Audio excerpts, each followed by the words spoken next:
राजधानी रायपुर एक ऐसी जगह है जहां पर लूट की वारदात थम नहीं रहा है। पेट्रोल पंप मालिक से इस बार लूट हुई है। कार को टक्कर मारकर दो बदमाशों ने लूट की वारदात को अंजाम दिया। कारोबारी हरीश अग्रवाल से 75,000 रुपए की लूट हुई। कौशल्या विहार गेट के सामने देर रात की घटना है।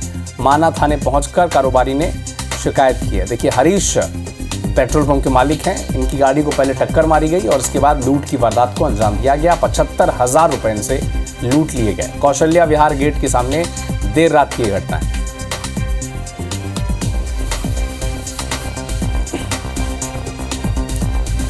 देखिए, रायपुर में लगातार गश्ती का दावा पुलिस कर रही है, लेकिन उसकी जमीनी हकीकत क्या है ये आप देखें। देर रात एक कारोबारी जब वो वापस आ रहे हैं अपने घर, तो उनकी कार को पहले टक्कर मारी जाती है प्लानिंग के तहत और उसके बाद 75,000 रुपए कारोबारी हरीश अग्रवाल से कौशल्या विहार गेट के सामने से लूट कर बदमाश फरार हो जाते हैं। तो कितनी सेफ है रायपुर की जनता, इस खबर से आप समझें। माना थाने का ये मामला है। पेट्रोल पंप मालिक से 75,000 रुपए की लूट। पहले कार को टक्कर मारी दो अज्ञात बदमाशों ने, फिर लूट की वारदात को अंजाम दिया। 75,000 रुपए कारोबारी हरीश अग्रवाल से लूट लिए गए।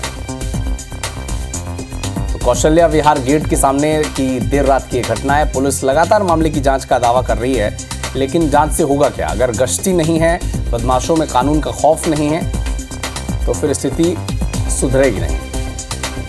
रायपुर की खबर है, कभी चाकूबाजी की खबर रायपुर में आती है, कभी लूट की खबर, कभी दिन दहाड़े डकैती की खबर। और एक बार फिर से देखिए, देर रात कारोबारी हरीश अग्रवाल जो पेट्रोल पंप के मालिक हैं, 75,000 रुपए की लूट इनसे की गई। कैसे किया गया? कौशल्या विहार, जिसे जहाँ पर दावा किया जाता है पुलिस की, लगातार वहाँ पर माना जो पुलिस है वो गश्ती करती है, लेकिन पेट्रोलिंग का ज़मीनी आधार और ज़मीनी जो तस्वीर है वो कितनी है, कितनी सही है, कितनी पेट्रोलिंग वहाँ पर होती है, ये इस खबर से आप समझें। कौशल्या विहार गेट पे जो ब्रेकर लगता है वहाँ मैंने गाड़ी को स्लो किया। तो गाड़ी जैसे मैंने गाड़ी स्लो किया, पीछे से दो आदमी आए और मेरी गाड़ी को जो ठोक दिए। मैंने गाड़ी को उतरा, बाहर देखा, मैंने क्या बात भाई कैसे आपने मेरी गाड़ी को ठोक दिया? इतने बात किया हूँ, उतरे दोनों मेरे को उन्होंने मारे पीटे शुरू कर दिया। पुलिस प्रशासन को खबर करते रहे, 1 घंटे तक प्रशासन का कोई बंदा पुलिस प्रशासन का वहां तक नहीं पहुंचा। 100 में रिंग करते रहे, 112 में रिंग करते रहे। ये कैसी प्रशासनिक व्यवस्था है? मतलब एक जिम्मेदार व्यापारी जब असुरक्षित है तो आम आदमी के साथ क्या होगा? और बीजेपी के शासन में ये बिल्कुल नहीं होना चाहिए। मैं निवेदन करूंगा सीएम साहब से, ऊपर के आला अफसरों से, कि इस टाइप की घटना दोबारा ना हो और उस चौक पे लगातार एक गाड़ी, पेट्रोलिंग गाड़ी खड़ी रहे, क्योंकि सभी कमल विहार गेट के पास शुभम के मार्ट के सामने में रोड ब्रेकर है, उसमें गाड़ी में पीछे मोटरसाइकिल वाला टकराया। तो उतर के देखे क्या हुआ ऐसे टाइप का, तो उसके साथ बाताबाती जो हुई और उसके बाद उन्होंने हाथ थप्पड़ मारा। उनके पॉकेट में पैसे थे, कलेक्शन के जो पैसे थे लगभग 75,000, उसको लूट के मोटरसाइकिल वाले भाग गए। और ये एसएससीयू वाले स्टाफ के साथ जाके सीसीटीवी वगैरह को चेक कर रहे हैं। उस घटना समय में कौन सी गाड़ियाँ आई गई हैं उसको देखने में लगे हुए हैं स्टाफ। अभी अज्ञात है, उसी को पता कर रहे हैं। सीसीटीवी वगैरह और टेक्निकल जांच में लगे हुए हैं स्टाफ।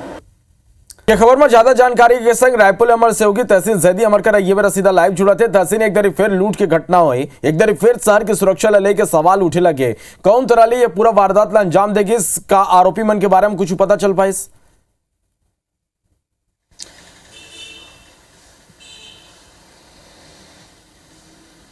देखिए, जिस तरीके से कल ये देर रात की घटना बताई जा रही है, 10:30 से 11 बजे के बीच की वारदात बताई जा रही है। ये एसएन फ्यूल्स के संचालक हैं हरीश अग्रवाल, जो अपने पेट्रोल पंप का जो पैसा है नकदी लेके घर जा रहे थे, तभी जो पूरी वारदात को जिस तरीके से बता रहे हैं, वो दो अज्ञात बाइक सवार आए हैं और आके पीछे से टक्कर मारी है और मारने के बाद उनके साथ मारपीट की गई है। जब उन्होंने टक्कर मारने की वजह पूछी तो उसके बाद जो है उनके जेब से पैसे निकाल के फरार हो गए।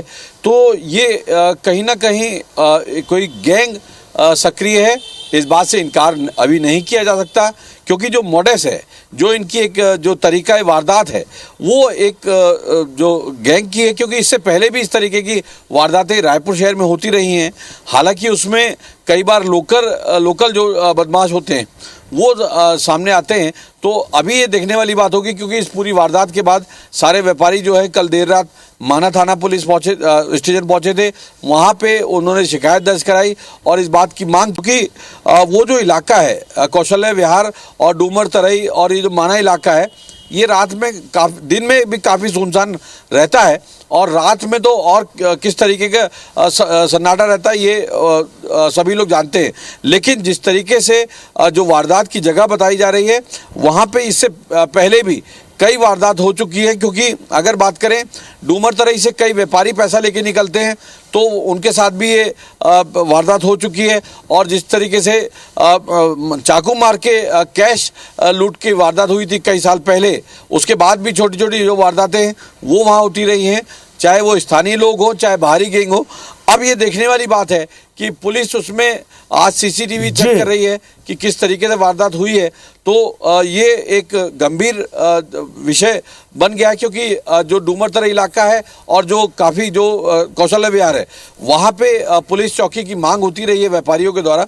तो अब देखने वाली बात है कि प्रशासन वहाँ पे कब तक पुलिस चौकी खोलता है और ये जो आरोपी हैं, जो लुटेरे, वो उनको कब तक गिरफ्तार कर पाता है। जी बिल्कुल, यही देखना है तहसीन के आरोपी मन तक कब तक पुलिस पहुंच पाते। बहुत बहुत धन्यवाद ये पूरा जानकारी पर।